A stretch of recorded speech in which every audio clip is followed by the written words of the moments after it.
नमस्कार कक्षा 10वीं के प्रिय छात्रों, प्रकल्प फन विद हिंदी में आपका स्वागत है। पिछले 2 वीडियो में हमने बड़े भाई साहब पाठ का भाग 1 और भाग 2 देखा था। ये स्पर्श के गद्य भाग में से है। आज हम इस पाठ की पूर्ति करेंगे यानी भाग 3 पढ़ेंगे। पिछले 2 भागों में हमने देखा कि 2 भाई हैं। बड़ा भाई हमेशा पढ़ता रहता है जबकि छोटा भाई खेलता रहता है। बड़ा भाई छोटे को पढ़ने की सलाह देता है लेकिन वो नहीं मानता। और कुछ ऐसा होता है कि सालाना परीक्षा में बड़ा भाई फेल हो जाता है और छोटा भाई अव्वल आता है यानी फर्स्ट आता है। अब छोटा भाई ज्यादा खेलने लगता है तो बड़ा भाई उसे घमंड ना करने की सलाह देता है। फिर उसे बताता है कि कक्षा 9वीं में आकर पास होना बहुत कठिन है। वो अभी छोटी कक्षा में है तो पास हो गया, लेकिन कक्षा 9वीं में आकर पास होना बहुत कठिन है। और ऐसा कहकर कक्षा 9वीं का इतना भयानक रूप प्रस्तुत करता है कि छोटा भाई डर जाता है लेकिन खेलना नहीं भूलता। मेरे चैनल को सब्सक्राइब जरूर कीजिएगा, इसे प्रोत्साहित कीजिएगा और सब्सक्राइब करके बेल आइकॉन भी जरूर दबाइएगा ताकि जब भी मैं कोई नया वीडियो पोस्ट करूं आपको उसकी खबर मिलती रहे। चलिए इस पाठ की पूर्ति करते हैं, भाग 3 की ओर चलते हैं। पाठ का नाम है बड़े भाई साहब और लेखक हैं प्रेमचंद। फिर सालाना इम्तिहान हुआ और कुछ ऐसा संयोग हुआ कि मैं फिर पास हुआ और भाई साहब फिर फेल हो गए। मैंने बहुत मेहनत नहीं की पर ना जाने कैसे दर्जे में अव्वल आ गया। मुझे खुद अचरज हुआ। भाई साहब ने प्राणांतक परिश्रम किया। कोर्स का एक एक शब्द चाट गए थे। 10 बजे रात तक इधर, 4 बजे भोर से उधर, 6 से 9:30 तक स्कूल जाने के पहले। मुद्रा कांतिहीन हो गई थी मगर बेचारे फेल हो गए। मुझे उन पर दया आती थी। नतीजा सुनाया गया तो वे रो पड़े और मैं भी रोने लगा। अपने पास होने की खुशी आधी हो गई। मैं भी फेल हो गया होता तो भाई साहब को इतना दुख ना होता, लेकिन विधि की बात कौन टाले। अब समझते हैं। अगले साल जब वार्षिक परीक्षा हुई तो बड़े भाई फिर फेल हो गए लेकिन छोटा भाई पास हो गया। हालांकि उसने बहुत मेहनत नहीं की थी, लेकिन जैसे पहले पढ़ा गया था, जो कक्षा में पढ़ाया जाता था वो ध्यान से सुन लेता था, तो शायद उतना उसके लिए काफी था। अब उसे खुद अपने ऊपर अचरज हुआ यानी आश्चर्य हुआ कि वो पास हो गया। वो कहता है कि भाई साहब ने प्राणांतक परिश्रम किया यानी प्राणों के अंत तक, यानी बहुत ज्यादा, यानी भाई साहब ने बहुत ज्यादा परिश्रम की थी। एक एक शब्द चाट गए थे यानी एक एक शब्द को अच्छी तरह से पढ़ा था उन्होंने, और फिर भी वो पास नहीं हो पाए। सुबह से लेकर रात तक वो पढ़ाई करते रहते थे, फिर भी फेल हो गए। उनकी मुद्रा कांतिहीन हो गई थी यानी उनके चेहरे पर जो तेज, जो एक चमक रहती थी, वो पूरी की तरह पूरी की पूरी चली गई थी। अब जब नतीजा सुनाया गया यानी जब रिजल्ट आया, परिणाम मिला सबको, तो भाई साहब फेल हो गए थे और बेचारे बहुत दुखी हुए। कहते हैं कि अगर छोटा भाई भी फेल हो जाता तो शायद भाई को इतना दुख ना होता। अपने फेल होने से ज्यादा छोटे भाई के अव्वल आने का दुख उन्हें ज्यादा था। कहते हैं लेकिन विधि की बात को कौन टाले, यानी ये भाग्य में लिखा हुआ था कि बड़ा भाई फेल हो जाए और छोटा भाई क्लास में फर्स्ट आए।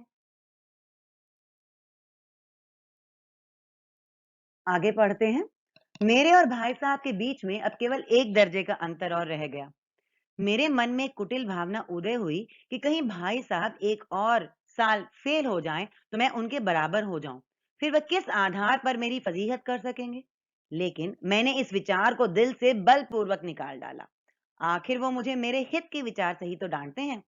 मुझे इस वक्त अप्रिय लगता है अवश्य, मगर यह शायद उनके उपदेशों का ही असर है कि मैं दनादन पास हो जाता हूं और इतने अच्छे नंबरों से। अब समझते हैं। अब छोटा भाई कहता है कि उनके और भाई साहब के बीच में एक दर्जे का अंतर रह गया था क्योंकि भाई साहब उसी कक्षा में रह गए थे और छोटा भाई आगे बढ़ गया था। अब कहते हैं कि छोटे के मन में एक कुटिल भावना यानी एक बुरी भावना उत्पन्न हुई कि कहीं भाई साहब एक और साल फेल हो जाएं तो क्या हुआ। यानी छोटा भाई सोचने लगा कि अगर भैया एक और साल फेल हो जाते हैं मैं पास तो हो जाऊंगा, लेकिन अगर फिर एक और साल भैया फेल हो जाते हैं तो हम दोनों एक ही कक्षा में आ जाएंगे, तो फिर वो मेरा अपमान कैसे कर पाएंगे, मुझे डांट कैसे पाएंगे। लेकिन फिर उसे लगा कि ऐसा सोचना गलत है और उसने जबरदस्ती ऐसे सोच को अपने मन से निकाल दिया। उसे खुद बहुत बुरा लगा कि वो अपने भाई के बारे में ऐसा कैसे सोच सकता है। कहता है कि आखिर वो मेरे हित के विचार से ही तो डांटते हैं यानी भलाई। बड़ा भाई छोटे को क्यों डांटता है? ताकि वो अच्छा पढ़े, अच्छे अच्छे नंबरों से पास हो और आगे जाकर बड़े भाई की तरह फेल ना हो। तो ये लगता है छोटे भाई को कि बड़ा भाई गलत नहीं करता, उसके लिए ही उसे डांटता है।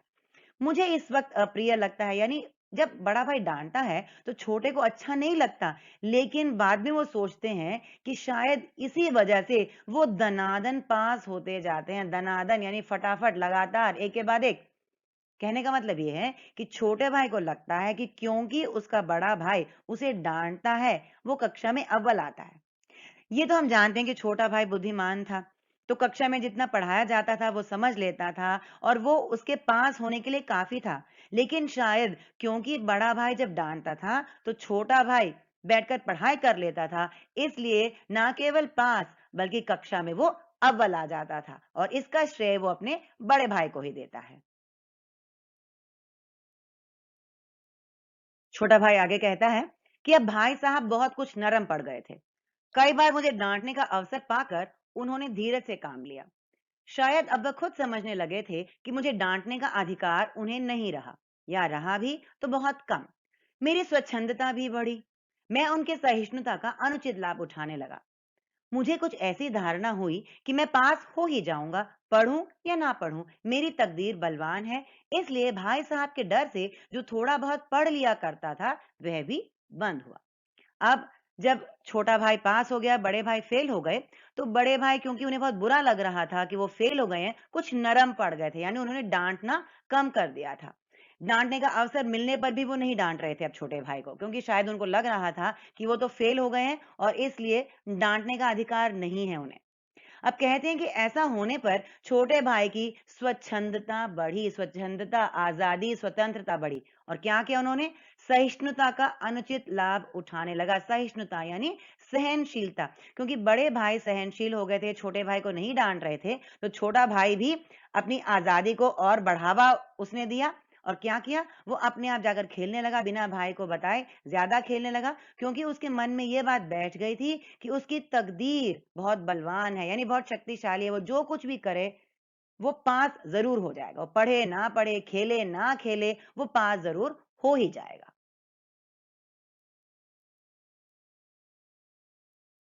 आगे देखते हैं। मुझे कनकौवे उड़ाने का नया शौक पैदा हो गया था और अब सारा समय पतंगबाजी को ही भेंट होता था।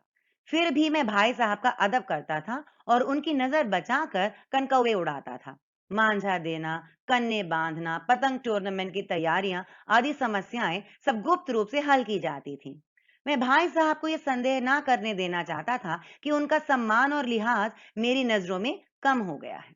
अब छोटा भाई कहता है कि उसे खेलने का तो शौक था, अब एक नया शौक उत्पन्न हुआ, वो था कनकौवे उड़ाने का। कनकौवे का मतलब होता है पतंग। पतंग उड़ाने का नया शौक हुआ और वो पूरा समय पतंग उड़ाता रहता था। कहता है कि पतंग उड़ाने के बावजूद वो भाई साहब का अदब जरूर करता था, यानी सम्मान। उसके मन में अभी भी बड़े भाई के प्रति सम्मान था और अभी भी छुपकर ही जाकर पतंग उड़ाता था, उनके सामने नहीं उड़ाता था। अब आप लोगों में से जितने लोगों ने पतंग उड़ाया हुआ है, पतंग के शौकीन हैं, आप जानते हो कि पतंग उड़ाते समय मांझा देना होता है, कन्ने बांधने होते हैं और पतंग के टूर्नामेंट होते हैं। पतंग उड़ाना एक टूर्नामेंट के समान होता है। अब कहते हैं कि ये सारे काम जो करते थे छोटे भाई, वो गुप्त रूप से हल किए जाते थे, यानी चुपचाप, सीक्रेटिव।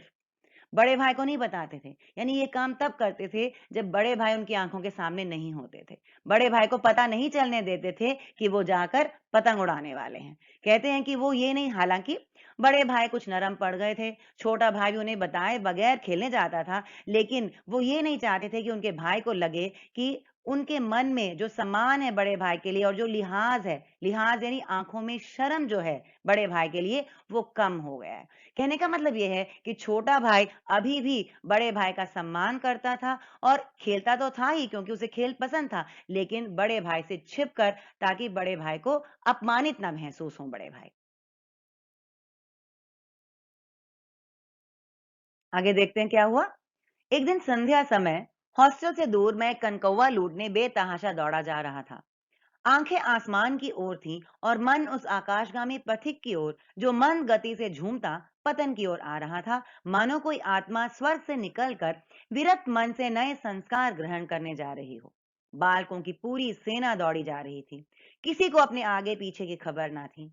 सभी मानो उस पतंग के साथ ही आकाश में उड़ रहे थे, जहां सब कुछ समतल है। ना मोटर कारें हैं, ना ट्रैम, ना गाड़ियां। अब समझते हैं। एक दिन शाम के समय लेखक पतंगबाजी में लगे हुए थे और पतंग के पीछे दौड़े चले जा रहे थे। यानी पतंग कट चुकी थी और वो पीछे दौड़े जा रहे थे उस पतंग को लूटने के लिए। उनकी आंखें आसमान की ओर थी, क्योंकि अब पतंग को देखना था तो ऊपर की तरफ देखना था। और कहते हैं कि उस आकाशगामी पथिक की ओर, आकाशगामी यानी आकाश में जाने वाला, आसमान में जाने वाला, और पथिक का मतलब है यात्री, ट्रैवलर। अब इस पतंग को आकाशगामी पथिक कहा गया है। कहते हैं और जो बड़े मंद गति से यानी आराम से झूमता हुआ हवा के झोंके के साथ नीचे की ओर आ रहा था, जैसे कोई आत्मा स्वर्ग से विरक्त मन से निकल रही हो। विरक्त मन यानी बिना मन के, जिसका मन ना करे फिर भी वो काम कर रहा हो। कहते हैं कि ऐसा लग रहा था कोई आत्मा विरक्त मन से नए संस्कार ग्रहण करने आ रही हो। अब इस वाक्य को समझते हैं कि आंखें आसमान की ओर थी और मन उस आकाशगामी पथिक की ओर, जो मंद गति से झूमता पतन की ओर आ रहा था, मानो कोई आत्मा स्वर्ग से निकलकर विरक्त मन से नए संस्कार ग्रहण करने जा रही हो। मतलब ये है कि जिस प्रकार स्वर्ग में यदि कोई आत्मा हो और उसे धरती पर भेज दिया जाए, वो आत्मा स्वर्ग में खुशी पूर्वक रहती थी, लेकिन अब उसे जब धरती पर आना होगा तो धरती के नए संस्कार ग्रहण करने पड़ेंगे। उसे अपनी जीवन शैली बदलनी पड़ेगी, तो उसे दुख होगा, इसलिए वो धीरे धीरे वहां से निकलेगी। यहाँ पर जब पतंग हवा के झोंके के साथ धीरे धीरे नीचे आती है, तो उसकी तुलना यहाँ पर उस आत्मा से की जा रही है। हवा के झोंके के साथ क्योंकि पतंग आती है, वो धीरे धीरे ही नीचे आएगी, एकदम से फट से ठम से नीचे तो नहीं गिर जाएगी। और उसी प्रकार आत्मा भी आराम से ही निकलती है। तो यहाँ पर इस वाक्य में ये बताने की कोशिश की जा रही है कि पतंग का बिल्कुल मन नहीं था कटने का, उसका मन था आकाश में उड़ने का, लेकिन वो कट गई, इसलिए वो बिना मन के नीचे धीरे धीरे आ रही है। अब कहते हैं जब पतंग नीचे आ रही थी, उसे लूटने के लिए सारे बच्चे दौड़े चले जा रहे थे और सब बच्चों को लग रहा था जैसे वो आकाश में उड़ रहे हैं। क्यों? क्योंकि उनकी आंखें आकाश की ओर थी। वो नीचे देख ही नहीं रहे थे कि गाड़ियां हैं, ट्रैम है, मोटर कारें हैं, कहीं टक्कर लग गई तो? लेकिन उन्हें कोई फर्क नहीं पड़ता। वो तो आकाश की ओर देखते हुए उस पतंग के पीछे भागे चले जा रहे थे।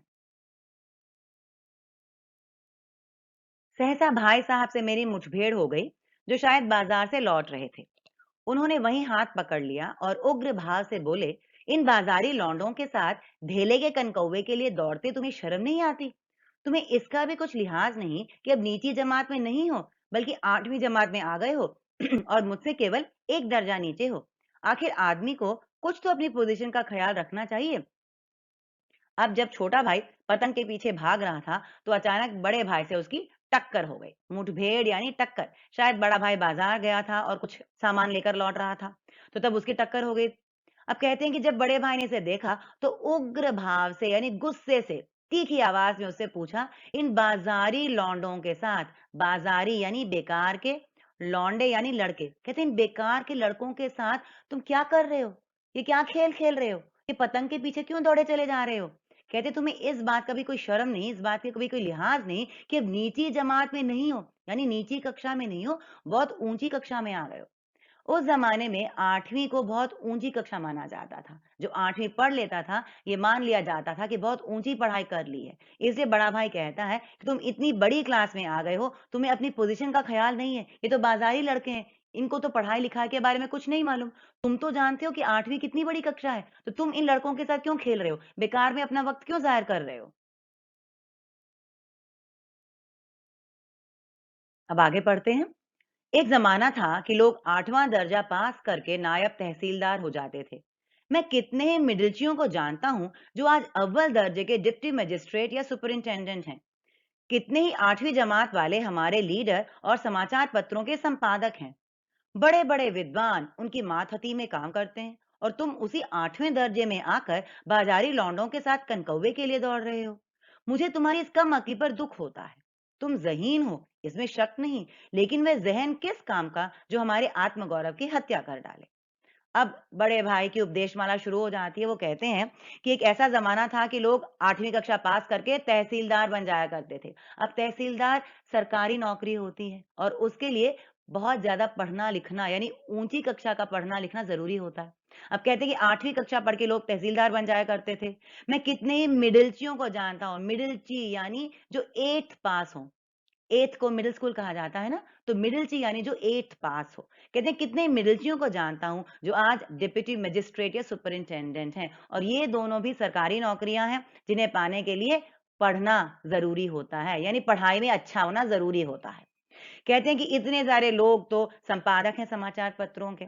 कहने का मतलब ये है कि बड़े भाई छोटे भाई को बताने की कोशिश कर रहे हैं कि 8वीं कक्षा छोटी कक्षा नहीं है, बहुत ही महत्वपूर्ण कक्षा है।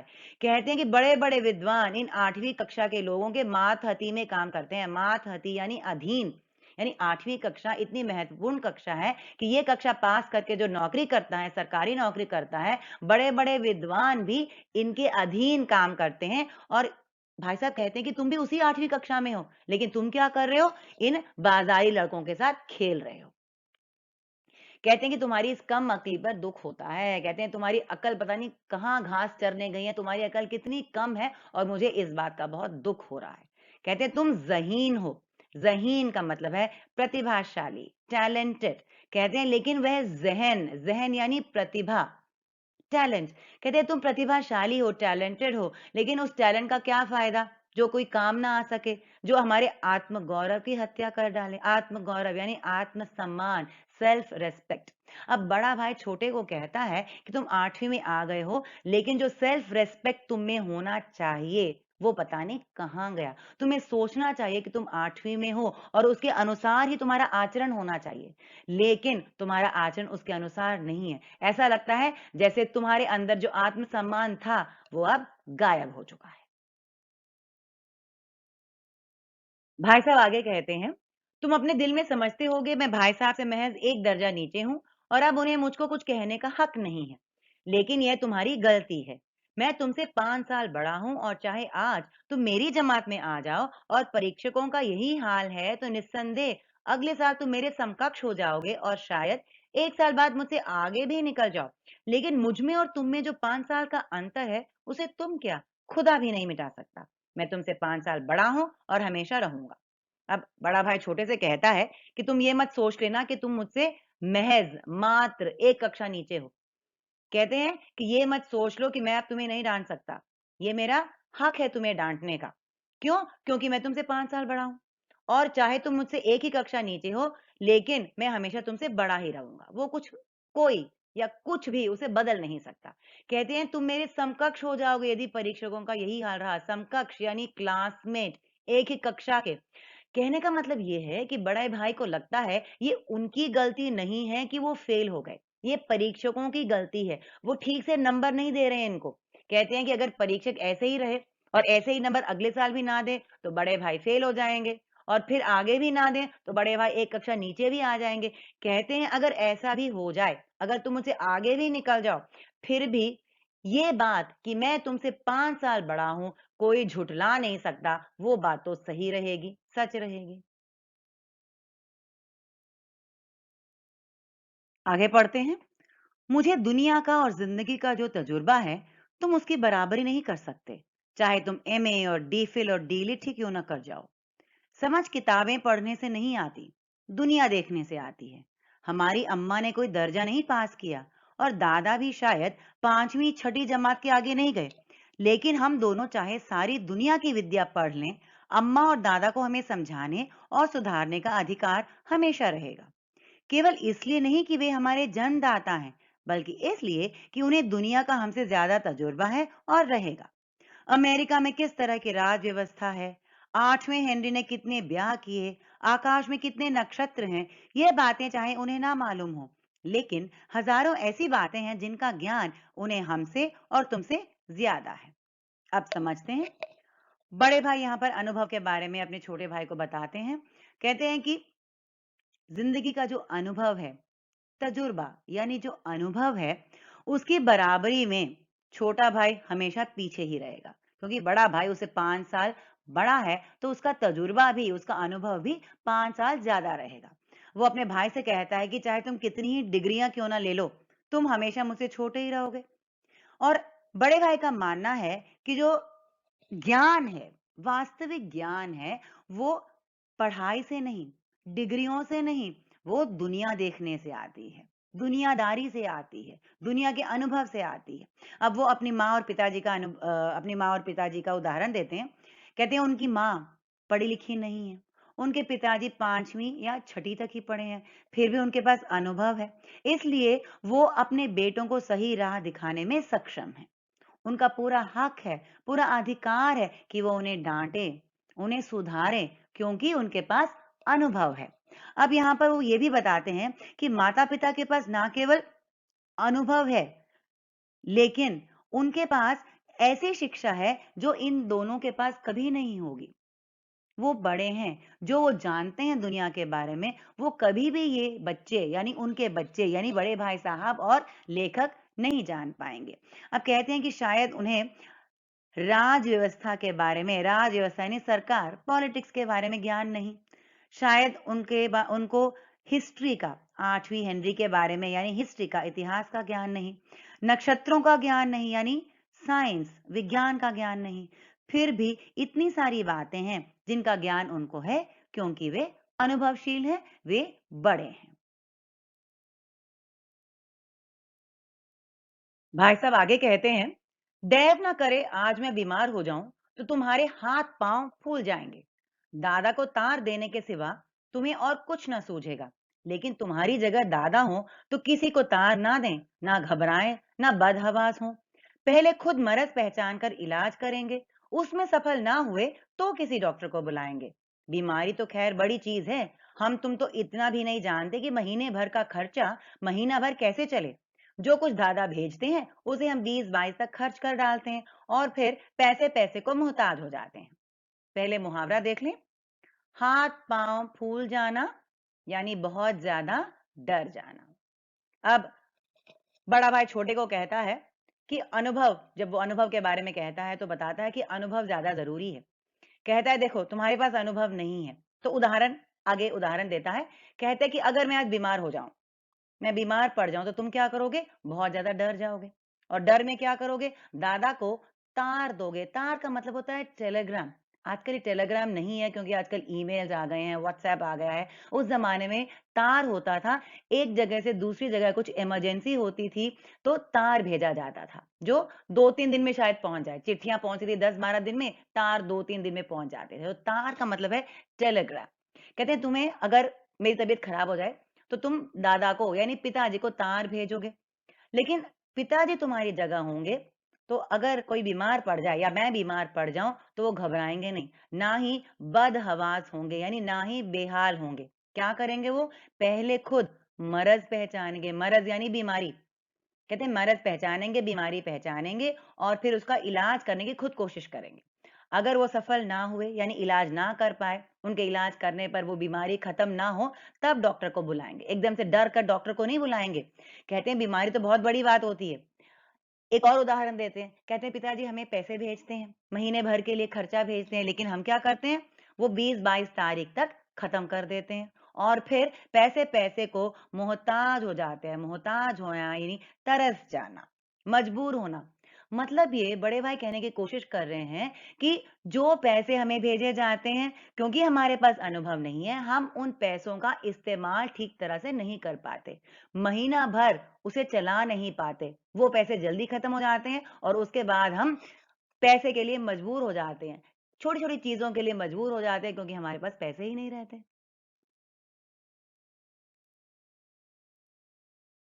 भाई साहब की बातें अभी भी जारी हैं। नाश्ता बंद हो जाता है, धोबी और नाई से मुँह चुराने लगते हैं।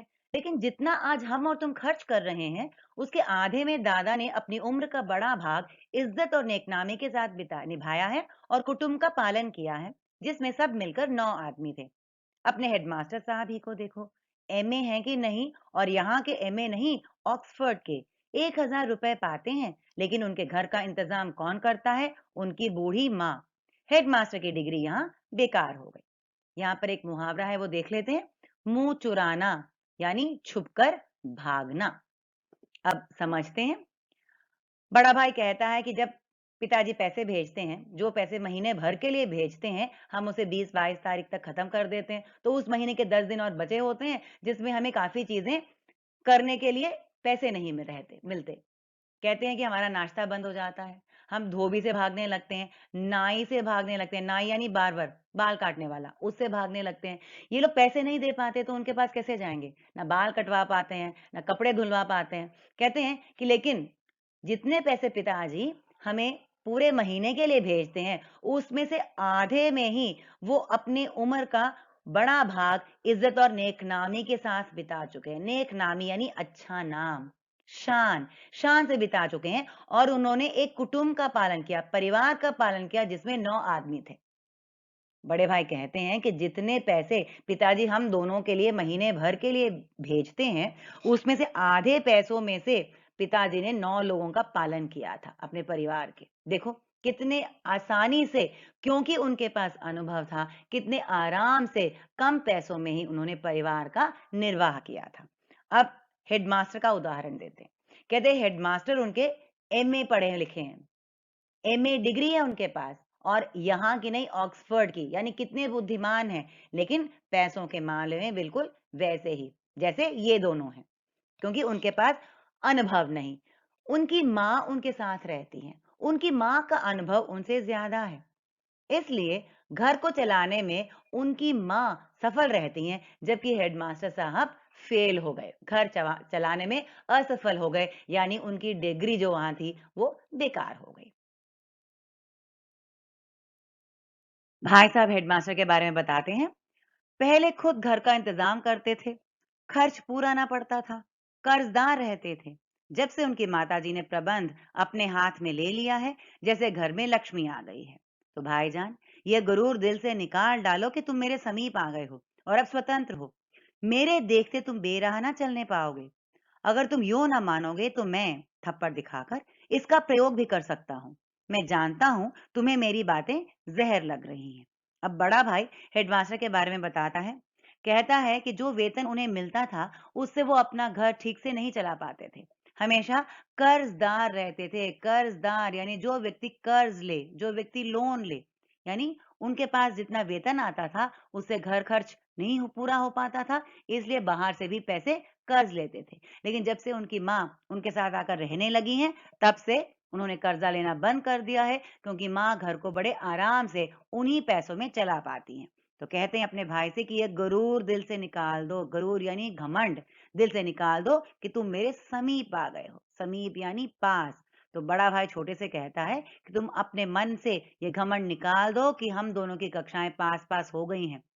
मैं अभी भी तुमसे बड़ा हूँ और तुम्हें बेराह ना होने दूँगा, यानी गलत राह पर चलने नहीं दूँगा। जब तक मैं तुम्हारे साथ हूँ, जब तक हम दोनों एक साथ हैं, तब तक मैं हमेशा तुम्हारे लिए एक आदर्श बना रहूँगा, तुम्हारे लिए सही रास्ता दिखाता रहूँगा, तुम कभी भी गलत राह पर नहीं चल पाओगे। कहता है, अगर तुम मेरी बात नहीं मानोगे, तो मैं तुम्हें मार भी सकता हूँ, थप्पड़ भी मार सकता हूँ। और कहता है कि मुझे मालूम है कि जो मैं कह रहा हूँ तुम्हें अच्छा नहीं लग रहा। मेरी बातें तुम्हें ज़हर लग रही हैं, ज़हर यानी कड़वी लग रही हैं, फिर भी मैं ये बातें कहूँगा क्योंकि मुझे ये कहने का पूरा अधिकार है। अब छोटा भाई कहता है, मैं उनकी इस नई युक्ति से नतमस्तक हो गया। मुझे आज सचमुच अपनी लघुता का अनुभव हुआ और भाई साहब के प्रति मेरे मन में श्रद्धा उत्पन्न हुई। मैंने सजल आंखों से कहा, हरगिज नहीं। आप जो कुछ फरमा रहे हैं, वो बिल्कुल सच है और आपको उसके कहने का अधिकार है। भाई साहब ने मुझे गले से लगा लिया और बोले, मैं कनकौवे उड़ाने को मना नहीं करता। मेरा भी जी ललचाता है, लेकिन करूं क्या? खुद बेराह चलूं तो तुम्हारी रक्षा कैसे करूं? ये कर्तव्य भी तो मेरे सिर है। अब छोटा भाई कहता है कि बड़े भाई की इस नई युक्ति से, युक्ति का मतलब होता है तरीका। कहते हैं बड़े भाई का जो तरीका था, समझाने का तरीका था कि वो उसे खेलना नहीं चाहिए, पढ़ाई करनी चाहिए, एक नए तरीके से उसने समझाया, अनुभव का उदाहरण देकर उसने समझाया। तो छोटा भाई कहता है कि उनके इसके इस तरीके से वो नतमस्तक हो गया, यानी बहुत खुश हो गया, क्योंकि अलग तरीके से समझाया था बड़े भाई ने। कहता है कि मुझे आज अपनी लघुता यानी तुच्छता, छोटापन का अनुभव हुआ। अब छोटे भाई को लगा कि हाँ, उन्होंने बहुत तुच्छता से व्यवहार किया था, तुच्छ व्यवहार किया था। जो व्यवहार उन्होंने किया, बड़े भाई से छुप-छुप कर जो उन्होंने किया, वो गलत किया था। कहते हैं बड़े भाई के प्रति मेरे मन में श्रद्धा उत्पन्न हुई। श्रद्धा यानी आदर उत्पन्न हुआ। क्योंकि बड़े भाई ने जो कुछ भी कहा, छोटे भाई को लगा कि हाँ, वो बिल्कुल सच है।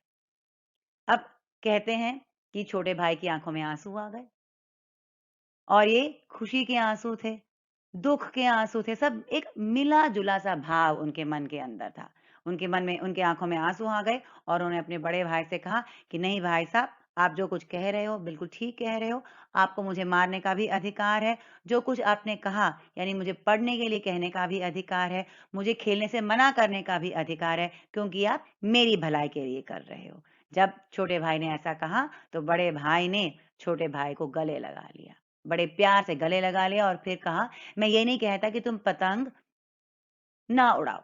मेरा भी मन करता है पतंग उड़ाने का, लेकिन अगर मैं खेलने चला गया, मैं पतंग उड़ाने लगा, तो तुम्हें कैसे बचाऊँगा ये सब करने से? तुम्हें कैसे रोकूँगा ये सब करने से? अगर मैं ही गलत राह पर चलने लगूँ, तो तुम्हें सही राह मैं कैसे दिखा पाऊँगा? क्योंकि तुम्हें सही राह दिखाने की ज़िम्मेदारी भी मेरी है।"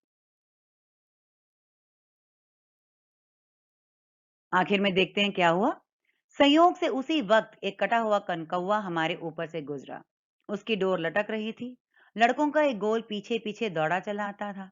भाई साहब लंबे हैं ही उछलकर उसकी डोर पकड़ ली और बेतहाशा हॉस्टल की तरफ दौड़े। मैं पीछे पीछे दौड़ रहा था। जब दोनों भाई बाजार के पास खड़े होकर बातें कर रहे थे, उसी वक्त एक पतंग कटकर वहां से गुजर रही थी। अब उसके पीछे-पीछे कुछ बच्चे दौड़ रहे थे और उस पतंग की डोर लटक रही थी। भाई साहब क्योंकि लंबे थे, उनका हाथ पहुंच गया। उन्होंने उछलकर उस पतंग की डोर पकड़ ली और बेतहाशा यानी बेधड़क गिरते पड़ते हॉस्टल की तरफ दौड़े और छोटा भाई भी पीछे-पीछे दौड़ने लगा। अब यहाँ पर आकर ये पता चलता है कि बड़े भाई में भी बचपना था। जब उसने पतंग देखी, उसका भी मन किया कि उस पतंग के साथ वो खेले और उसने वही किया और कहानी का अंत भी यही होता है, ये बताते हुए कि बड़ा भाई एक आदर्श के रूप में अपने छोटे भाई के लिए अब तक सब कुछ कर रहा था और आगे भी करेगा, लेकिन वो एक ऐसा समय आ गया, एक ऐसा समय पतंग का आ गया, जब उसे देखते ही बड़े भाई का मन ललचाया और उसका वो बचपना एक क्षण के लिए उभर कर आ गया। अब संभावित प्रश्न देख लेते हैं। भाई साहब के नरम पड़ने पर लेखक में क्या परिवर्तन आया? लेखक और उनके बड़े भाई की मुठभेड़ कब और कहां हुई? भाई साहब ने 8वें दर्जे की अहमियत के बारे में क्या उपदेश दिया? बड़े भाई ने किन किन लोगों का उदाहरण देकर अनुभव की महत्ता का ज्ञान कराया? कैसे पता चलता है कि बड़े भाई साहब में भी एक बच्चा छिपा हुआ था?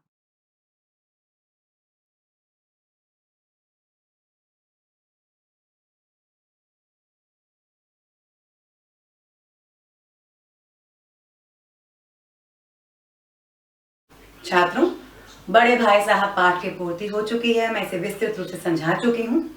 पाठ लंबा जरूर है लेकिन कठिन नहीं है। यदि आप इसे 2-3 बार पढ़ेंगे या 2-3 बार वीडियो भी देखेंगे तो आपको ये आसानी से समझ में आ जाएगा। फिर भी कोई भी संदेह हो तो निसंकोच कमेंट सेक्शन में पूछिएगा। अब मैं विदा लेना चाहूंगी। नमस्कार।